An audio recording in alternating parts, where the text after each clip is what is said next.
Hi, welcome everyone to another episode of Let's Talk Special Economic Zones. I'm your host, Ainsley Brown, and in today's episode, we're going to talk about establishing zone KPIs and how do you measure success. So, firstly, let's start off with what exactly are special economic zones, as I usually do for every episode. Special economic zones are basically a geographic space that special rules apply to. Um, they're used in various countries around the world to attract investment, whether local investments or foreign direct investments, to grow an economy. Or to expand the economy, diversify the economy, different purposes, depending on the policy of the country. Um, they're called different things, which can lead to confusion. So, special economic zones is a wider definition or wider concept or term. However, uh, they're also known as free zones, free trade zones, enterprise areas. It differs, but basically it's the same thing. It's a geographic space where there tends to be some level of fiscal incentives, that's tax breaks associated with it to attract investors.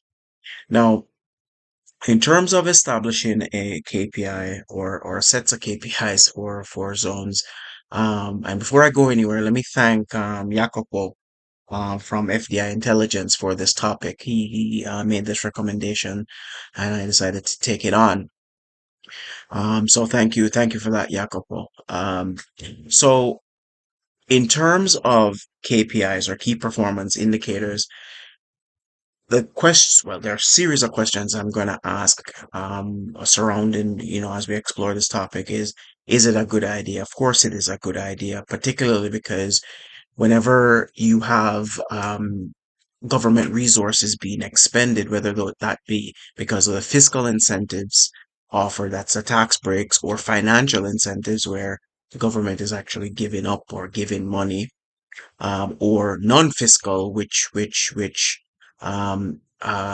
basically non-fiscal and non-financial. These are the essentially leveraging government services, speed, the ease and speed of doing business as an incentive to attract investors, which is worth the money that to many investors, and they will invest for those purposes. It nevertheless costs government, even though it's non-fiscal, quote unquote, or slash non-financial. So you're expending government resources. So it's good to know,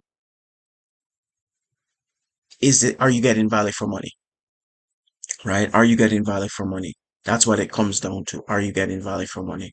Now, because zones vary across the world, and it's hard to sometimes compare apples to apples because the structures, how they're structured, how the regimes are structured differ, on what fiscal incentives they offer differ. So what I'm going to discuss is not specifically, these are the ideal KPIs. It's all going to vary depending on your objectives, but we have to get into, of course, we have established that it is a good idea to set, but we need to figure out, firstly, what exactly are we going to measure? Well, before we can get to what we're going to measure, we need to know why we're measuring it. And in terms of figuring that out, um, that then leads to how does that fit into how does this zone fit into a wider um, country economic development program or strategy? So zones typically don't just come up out of nowhere.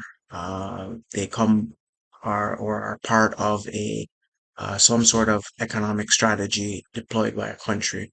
So based on that, that will help to determine um, exactly what you're measuring and why you're measuring it. And it's important that we establish those things. Oftentimes, of course, you'll hear one of the main measures that the jobs are jobs being created, but I think we have to go beyond just the numbers of jobs. You have to look at the types of jobs, and because zones are there to improve an economy, are you seeing an improvement over what was there before? That's a basic measure. There's different ways of setting that up, but you'd have to establish your baselines to say this is what you're going to do, or this is what you're going to compare it to. You may want to look at, say, export diversification, which can be measured in different ways. Are you opening up new markets? So before, maybe your country exported to 5 countries primarily. Have you widened that? Have you now started to export to 20 countries?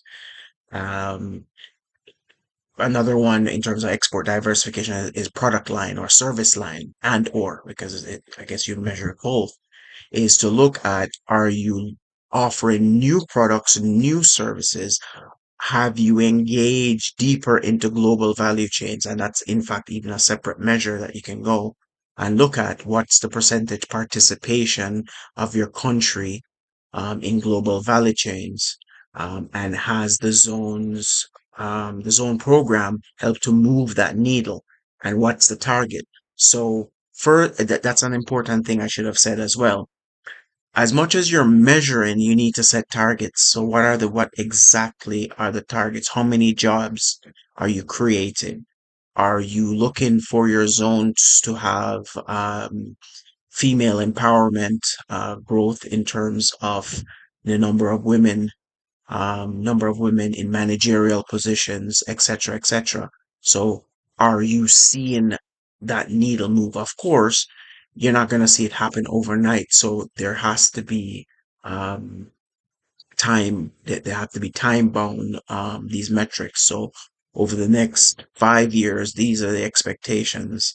Now there's also to mention as I think about it, measuring the regime success. That is, the policy, the law that was implemented versus then individual zones. Um, Now that then has an added layer because depending on the regime, you could have a regime where the government, builds out infrastructure, builds out the zone, actually owns and operates the zone, and then you're just measuring the individual occupants, the companies that come in to and they add up to an aggregate number. Um, Whereas if it is that you are expecting private sector to come in and build and there's a regulator that regulates the space, but the government is not building except for the general infrastructure of roads and ports and things like that, then you have to measure it slightly differently. You have to look at the regime itself, and then you, there are different things you could, as I keep saying, different things you can measure. You can measure um, things pertaining to, economic impact, social impact, regulatory impact. Like, are you measuring um, the things, and it's not necessarily failures or punishments, but successes as well. And I think even these days, you're going to have to even measure the negative. That is to say, for example, with the environment, you'd have to set baselines.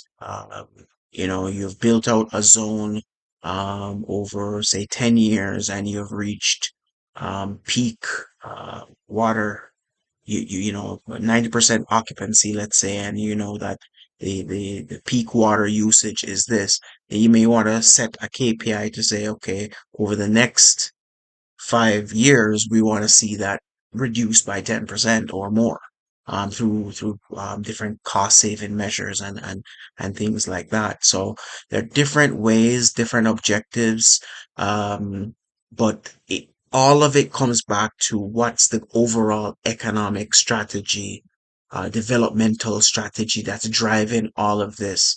Is it the country's 2030 agenda? Is there a industrial policy? Um, is there a what do you call it, master plan for the entire country that is being implemented? Uh, so that thing is going to inform whatever that base document is, that base strategy is going to inform what the different KPIs are, what's the measurement, what's the actual target, and actually what's the yardstick, because how you measure things matters as well, not just the targets, but how you measure it, and then putting in the necessary mechanisms in there to be able to collect the data and analyze the data. Um, and if those things are not in place, you could set all the KPIs you want. It's not going to matter. But these things are of growing importance. Notoriously, unfortunately, zones, and you can check the UNCTAD report from a few years ago that spoke about special economic zones. Zones are notorious for not putting in these things, unfortunately, but going forward, they are of even greater, or have become of even greater importance, especially when you consider the UN Sustainable Development Goals and how zones interact with that, the ESG, environment, social governance framework, and those sorts of things. The drive towards net zero in terms of carbon emissions. Um, the key performance indicators, the measuring success of a zone, or zones, or a zone regime, um, become critical, and the necessary tools and mechanisms have to be put in place to be able to measure them, or else you won't really know whether or not your zone, or your zone regime, and or I should say, are indeed a success. So if you like this episode, please like, share, subscribe. If you want to see me do a specific topic, and thank you again, Jacopo. Just leave me a comment down below and I'll get right back to you.